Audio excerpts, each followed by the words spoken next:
ಪತ್ರಿಜಿ ಗುರುಗಳಿಗೂ ಹಾಗೂ ಮಹಾತಾರ್ ಬಾಬಾಜಿ ಗುರುಗಳಿಗೂ ನಮಸ್ಕರಿಸುತ್ತಾ ಮತ್ತು ನಮ್ಮ ಗುರುಗಳಾದ ರಂಗನಾಥ್ ಗುರೂಜಿಗೂ ನಮಸ್ಕರಿಸುತ್ತಾ ಇಲ್ಲಿ ಈ ವೇದಿಕೆಯಲ್ಲಿ ಆಸೀನ ಹಾಜರಾಗಿರುವ ಎಲ್ಲ ಆತ್ಮಬಂಧಿಗಳಿಗೂ ನಮಸ್ಕರಿಸುತ್ತಾ ಈ ನನ್ನ ಸ್ವಾಧ್ಯಾಯವನ್ನು ಪ್ರಾರಂಭಿಸುತ್ತೇನೆ. ಈ ಸಮಗ್ರ ಜೀವನ ಶೈಲಿ ಭಾಗದಲ್ಲಿ ನನ್ನ ವಿಷಯ ಬಂದು ರುದ್ರಾಕ್ಷಿಯ ಮಹತ್ವ ಮತ್ತು ಉಪಯೋಗದ ಬಗ್ಗೆ ಮಾಹಿತಿಯನ್ನು ನೀಡಬೇಕು ಅಂತ ಇಷ್ಟಪಡ್ತೀನಿ. ಈ ರುದ್ರಾಕ್ಷಿಯನ್ನು ಯಾರ್ಯಾರು ಧರಿಸ್ತಾರೆ ಹೇಗೆ ಅನ್ನೋದ್ರ ಬಗ್ಗೆ ತಿಳ್ಕೊಳ್ಳೋಣ. ರುದ್ರಾಕ್ಷಿಯನ್ನು ಮಾಲೆಯ ರೂಪದಲ್ಲಿ ಧರಿಸುತ್ತಾರೆ ಮತ್ತು ಮಣಿಕಂಠ ಸುತ್ತಲೂ ಧರಿಸುತ್ತಾರೆ. ಮತ್ತೆ ಈ ರುದ್ರಾಕ್ಷಿಯನ್ನು ಶಿವಪೂಜೆ ಮಾಡುವವರು, ಶಿವನ ಆರಾಧಕರು ಮತ್ತು ಶಿವತತ್ವವನ್ನು ಪಾಲನೆ ಮಾಡುವವರು ಮತ್ತು ಆಧ್ಯಾತ್ಮಿಕ ಜೀವನ ನಡೆಸುವವರು ಈ ರುದ್ರಾಕ್ಷಿಯನ್ನು ಧಾರಣೆ ಮಾಡುತ್ತಾರೆ. ಈ ರುದ್ರಾಕ್ಷಿ ಬಗ್ಗೆ ಒಂದು ಪೌರಾಣಿಕ ಹಿನ್ನೆಲೆ ಏನು ಅಂತ ನೋಡೋಣ. ಈ ರುದ್ರಾಕ್ಷಿ ಬಗ್ಗೆ ಒಂದು ಕಥೆ ಇದೆ. ಈ ಹಿಂದೂ ಧರ್ಮದ ಪೌರಾಣಿಕ ಗ್ರಂಥಗಳಲ್ಲಿ ಶಿವಪುರಾಣದಲ್ಲಿ ಒಂದು ಕಥೆ ಇದೆ. ಈ ಶಿವನು ಭೂಲೋಕದಲ್ಲಿ ತ್ರಿಪುರಾಸುರ ಎಂಬ ರಾಕ್ಷಸನು ದೇವತೆಗಳಿಗೆ ಉಪಟಳವನ್ನು ನೀಡಿ ಅಟ್ಟಹಾಸದಲ್ಲಿ ಮೆರೆಯುತ್ತಿದ್ದಂತೆ. ಆಗ ಶಿವನು ದೀರ್ಘವಾದ ತಪಸ್ಸನ್ನು ಮಾಡ್ತಾ ಇದ್ದ.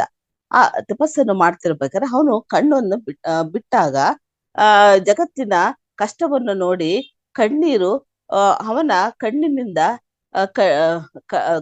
ಕರುಣೆಯ ನೀರು ಕಣ್ಣೀರಾಗಿ ಭೂಮಿಗೆ ಆ ಹನಿಯು ಬಿತ್ತಂತೆ. ಆಗ ಆ ಹನಿಯಿಂದ ರುದ್ರಾಕ್ಷಿಯ ಮರವು ಹುಟ್ಟಿತು ಅಂತ ಹೇಳ್ತಾರೆ. ಈ ರುದ್ರಾಕ್ಷಿ ಅನ್ನೋದ್ರ ಬಗ್ಗೆ ಇದು ರುದ್ರಾಕ್ಷಿ ಎಂಬ ಪದವು ಸಂಸ್ಕೃತದ ಪದ. ಈ ರುದ್ರ ಎಂದರೆ ಶಿವ, ಅಕ್ಷಯ ಅಂದ್ರೆ ಕಣ್ಣು ಅಥವಾ ಕಣ್ಣೀರು. ಹೀಗೆ ಅದನ್ನ ಹೇಳ್ತಾರೆ. ಹೀಗೆ ಹೇಳ್ತಾರೆ. ಈ ರುದ್ರಾಕ್ಷಿಯನ್ನು ಧರಿಸುವುದರಿಂದ ಶಿವನು ಹತ್ತಿರ ಇದುವೆ ಅಂತ ಅನ್ಸುತ್ತೆ. ಶಿವನ ಹತ್ತಿರ ಇದೆ ಅಂತ ಭಾಸವಾಗುತ್ತೆ. ಈ ರುದ್ರಾಕ್ಷಿಯನ್ನು ಆರೋಗ್ಯದ ದೃಷ್ಟಿಯಿಂದಲೂ ಇದನ್ನು ಇಷ್ಟು ನಾವು ಪೌರಾಣಿಕ ಹಿನ್ನೆಲೆಯನ್ನು ನೋಡಿದ್ವಿ. ಈಗ ಇದರ ಮಹತ್ವ ಮತ್ತು ಉಪಯೋಗದ ಬಗ್ಗೆ ತಿಳ್ಕೊಳ್ಳೋಣ. ರುದ್ರಾಕ್ಷಿ ಹಲವು ಲಾಭಕಾರಕ ಆರೋಗ್ಯಕ್ಕಾಗಿ ಬಳಸುತ್ತಾರೆ. ಒಂದು, ಆಯಸ್ಸು ವೃದ್ಧಿ ಮಾಡಿಕೊಳ್ಳಬಹುದು, ಮೆಮೊರಿ ಪವರು, ಏಕಾಗ್ರತೆ ಇಂಪ್ರೂವ್ ಮಾಡ್ಕೊಳ್ಬಹುದು, ಮತ್ತೆ ಪಾಸಿಟಿವ್ ಎನರ್ಜಿ. ಈ ರುದ್ರಾಕ್ಷಿ ಧರಿಸುವುದರಿಂದ ಪಾಸಿಟಿವ್ ಎನರ್ಜಿ ಶಕ್ತಿಯನ್ನು ಪಡೆಯಬಹುದು. ಚರ್ಮದಕ್ಕೆ ಸಂಬಂಧಪಟ್ಟಂತಹ ತುರಿಕೆ ಮತ್ತು ಅಲರ್ಜಿಯ ರೋಗಗಳನ್ನು ನಿವಾರಣೆ ಮಾಡಿಕೊಳ್ಳಬಹುದು. ಆಯುರ್ವೇದದಲ್ಲಿ ರುದ್ರಾಕ್ಷಿಯನ್ನು ಒಂದು ಔಷಧದ ತತ್ವ ಎಂದು ವಿವರಣೆ ನೀಡುತ್ತಾರೆ. ಆದ್ರೆ ಆಧ್ಯಾತ್ಮಿಕ ಕ್ಷೇತ್ರದಲ್ಲಿ ಇದಕ್ಕೆ ಒಂದು ಒಳ್ಳೆಯ ಮಹತ್ವವನ್ನು ನೀಡಿದ್ದಾರೆ. ರುದ್ರಾಕ್ಷಿಯನ್ನು ಅಗೋಚರವಾದ ಶಕ್ತಿಯನ್ನು ಹೊಂದಿದೆ. ಏನಂದ್ರೆ ರುದ್ರಾಕ್ಷಿಯಲ್ಲಿ ಬಯೋ ಎಲೆಕ್ಟ್ರಿಕಲ್ ಎನರ್ಜಿ ಮತ್ತೆ ಮ್ಯಾಗ್ನೆಟಿಕ್ ಎನರ್ಜಿ ಮತ್ತು ಆಂಟಿ ಬ್ಯಾಕ್ಟೀರಿಯಾಸ್, ಆಂಟಿ ಫಂಗಸ್ ಮತ್ತು ಆಂಟಿ ಇನ್ಫ್ಲಮೇಟರಿ ಅಂಶವು ಒಳಗೊಂಡಿದೆ ಎಂದು ಹೇಳ್ತಾರೆ. ಮತ್ತು ಹೆಚ್ಚಾಗಿ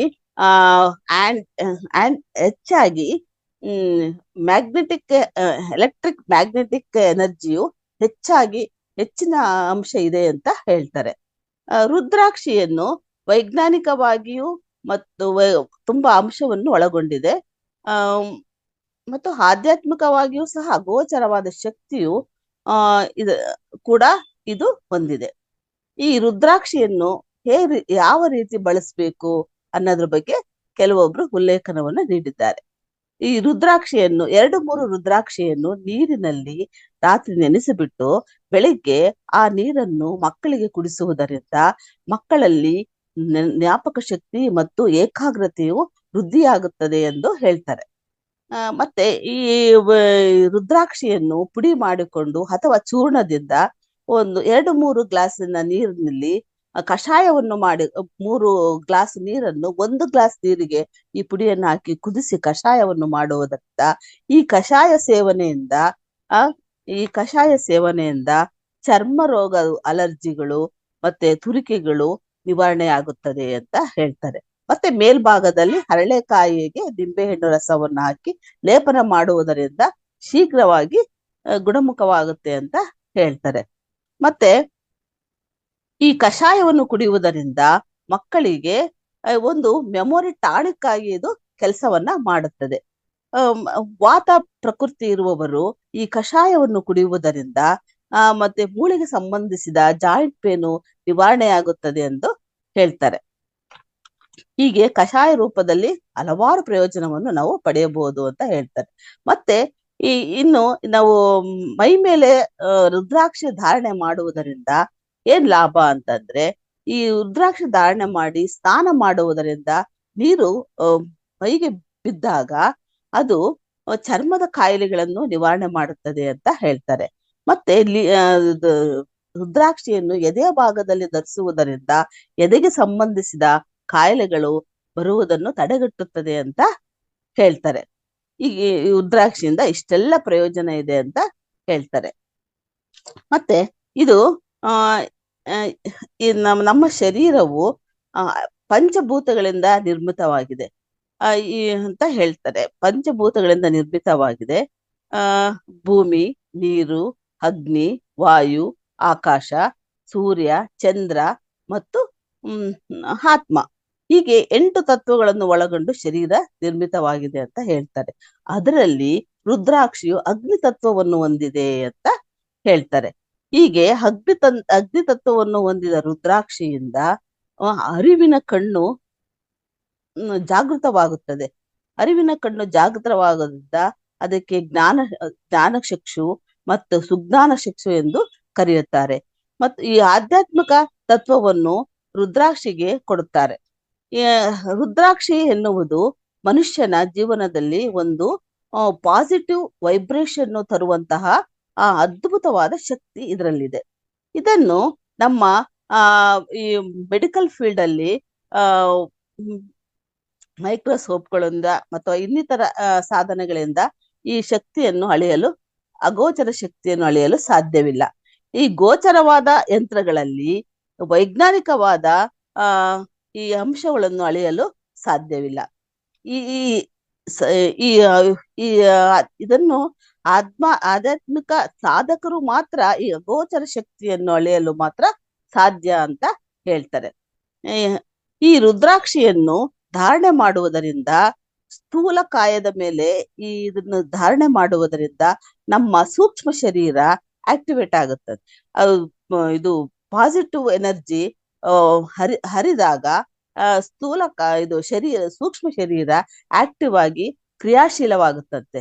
ಆ ಕ್ರಿಯಾಶೀಲವಾದಾಗ 6 ಸೆನ್ಸು ಓಪನ್ ಆಗುತ್ತಂತೆ. ಹೀಗೆ 6 ಸೆನ್ಸು ಅರಿವಿಗೆ ಬಂದಾಗ ಮನುಷ್ಯನಲ್ಲಿ ಮುಂದಿನ ಆಗು ಹೋಗುಗಳ ಬಗ್ಗೆ ಅರಿವು ಉಂಟಾಗುತ್ತದೆ ಮತ್ತು ಒಳ್ಳೆಯ ಗುಣಗಳನ್ನು ಬೆಳೆಸ್ಕೊಳ್ತಾನೆ, ದೈವಿಕ ಅಂಶಗಳನ್ನು ಬೆಳೆಸ್ಕೊಳ್ತಾನೆ ಮತ್ತು ಆಧ್ಯಾತ್ಮಿಕ ಕ್ಷೇತ್ರದಲ್ಲಿ ಮುಂದುವರಿಯುತ್ತಾನೆ.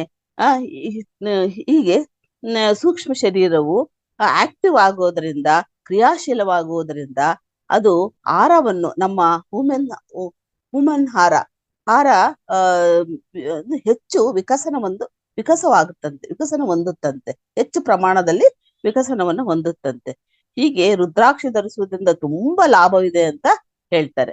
ಈ ರುದ್ರಾಕ್ಷಿ ಧಾರಣೆಯಿಂದ ಮಾನಸಿಕವಾಗಿ ಮತ್ತು ದೈಹಿಕವಾಗಿ ಇರುವಂತ ಕಾಯಿಲೆಗಳನ್ನು ಸಹ ಗುಣಪಡಿಸಿಕೊಳ್ಳಬಹುದು ಅಂತ ಹೇಳ್ತಾರೆ. ಇದಕ್ಕೆ ಗಂಡು ಹೆಣ್ಣಿನ ಭೇದವಿಲ್ಲ, ಮತ್ತೆ ಜಾತಿ ವರ್ಣಗಳ ಭೇದವಿಲ್ಲ, ಯಾರು ಬೇಕಾದರೂ ಇದನ್ನ ಧರಿಸ್ಬೋದು ಅಂತ ಹೇಳ್ತಾರೆ. ಇದರಲ್ಲಿ 3-4 ಎಲ್ಲ ಇದರಲ್ಲಿ 21ರಿಂದ 22 ತರದ ಇದು ರುದ್ರಾಕ್ಷಿಗಳು ಇದೆ ಅಂತ ಹೇಳ್ತಾರೆ.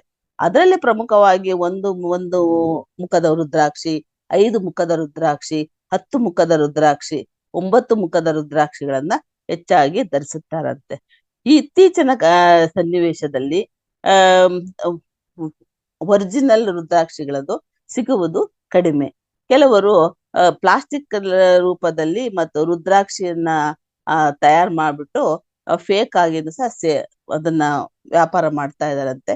ಅದಕ್ಕಾಗಿ ರುದ್ರಾಕ್ಷಿಯನ್ನು ಖರೀದಿ ಮಾಡುವಾಗ ತುಂಬಾ ಎಚ್ಚರಿಕೆಯಿಂದ ಈ ರುದ್ರಾಕ್ಷಿಯನ್ನು ಖರೀದಿ ಮಾಡಬೇಕು. ಹೆಚ್ಚಾಗಿ ಈ ರುದ್ರಾಕ್ಷಿ ಒರಿಜಿನಲ್ ಹೆಚ್ಚಾಗಿ ನೇಪಾಳ ಮತ್ತು ಇಂಡೋನೇಷ್ಯಾದಲ್ಲಿ ಸಿಗುತ್ತಂತೆ. ಅದಕ್ಕೆ ಒರಿಜಿನಲ್ ರುದ್ರಾಕ್ಷಿಯನ್ನು ಧರಿಸುವುದರಿಂದ ಹೆಚ್ಚಿನ ಲಾಭವನ್ನು ನಾವು ಪಡಿಬಹುದು. ಅದಕ್ಕೆ ಅದನ್ನ ನೋಡಿ ಖರೀದಿ ಮಾಡಿ ನಾವು ಧಾರಣೆಯನ್ನ ಮಾಡಬೇಕು ಅಂತ ಹೇಳ್ತಾರೆ.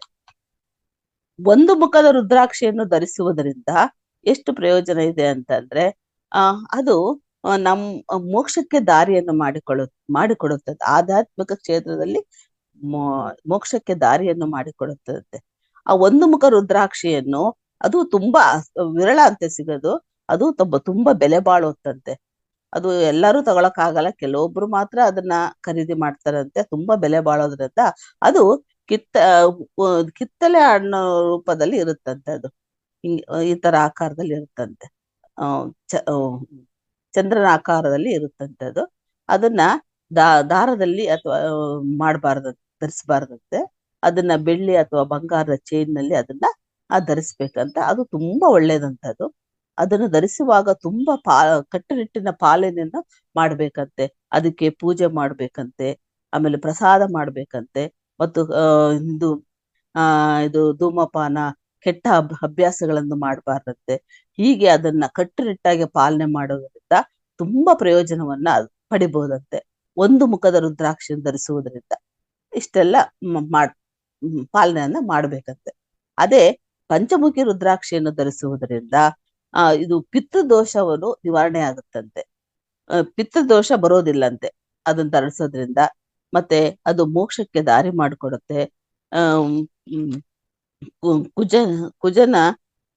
ಕುಜ ದೋಷ ಜ್ಞಾನಕಾರಕ, ಧನಕಾರಕವಾಗಿರುವುದರಿಂದ ಇವೆಲ್ಲವನ್ನು ಅದು ನಿವಾರಣೆ ಮಾಡುತ್ತಂತೆ. ಅದಕ್ಕೆ ಹೆಚ್ಚಾಗಿ ಪಂಚಮುಖಿ ರುದ್ರಾಕ್ಷಿಯನ್ನು ತುಂಬಾ ಜನ ಧಾರಣೆಯನ್ನ ಮಾಡ್ತಾರೆ. ತುಂಬಾ ಅಪರೂಪದಲ್ಲಿ 9 ಮುಖದ ರುದ್ರಾಕ್ಷಿಯನ್ನು ಧರಿಸ್ತಾರೆ. ಈ 9 ಮುಖದ ರುದ್ರಾಕ್ಷಿಯು ಗಣಪತಿ ಮತ್ತು ಕೇತುವಿನ ಆಡಳಿತವಾಗಿರುವುದರಿಂದ ಅದು ನಕಾರಾತ್ಮಕ ಆಲೋಚನೆ ಹೆಚ್ಚಾಗಿ ಮಾಡುತ್ತಂತೆ. ಅದು ಮತ್ತೆ ಶತ್ರುವನ್ನ ನಾಶವನ್ನು ಮಾಡುತ್ತಂತೆ. ಮತ್ತೆ ಇದು ಮಾಟ ಮಂತ್ರಗಳನ್ನು ಪ್ರಯೋಗದಲ್ಲೂ ಸಹ ಅದು ಪ್ರೊಟೆಕ್ಷನ್ ಮಾಡುತ್ತಂತೆ. ಅದು ತಡೆಗಟ್ಟುತ್ತಂತೆ, ಅದು ಆಗದಂತೆ ಪ್ರೊಟೆಕ್ಷನ್ ಮಾಡುತ್ತಂತೆ. ಇಷ್ಟು ಈ ಧಾರಣೆ ಮಾಡುವುದರಿಂದ, ಇದು ರುದ್ರಾಕ್ಷಿ ಧಾರಣೆ ಮಾಡುವುದರಿಂದ ಇಷ್ಟೆಲ್ಲಾ ಪ್ರಯೋಜನ ಇದೆ ಅಂತ ಹೇಳೋಕೆ ಇಷ್ಟಪಡ್ತೀನಿ ಮೇಡಮ್. ಇನ್ನು ಟೈಮ್ ಇದೆ ಮೇಡಮ್? ನಂದಾ ಮೇಡಮ್? ಇನ್ನು ಎಷ್ಟು ಬಹಳ ಜನ ಇನ್ನಿಬ್ರು ಮಾಸ್ಟರ್ ಇದೆ. ಸರಿ ಮೇಡಮ್. ಇಷ್ಟು ಹೇಳೋಕೆ ಅವಕಾಶ ಕೊಟ್ಟ ವೇದಿಕೆಗೆ ನಮಸ್ಕರಿಸುತ್ತಾ ಮತ್ತು ಅವಕಾಶ ಕೊಟ್ಟ ಅಶ್ವಿನಿ ಮೇಡಮ್ಗೆ ನಾನು ನಮಸ್ಕಾರವನ್ನು ಹೇಳ್ತೀನಿ. Thank you madam. Thank you. ಎಲ್ಲರಿಗೂ ಥ್ಯಾಂಕ್ ಯು.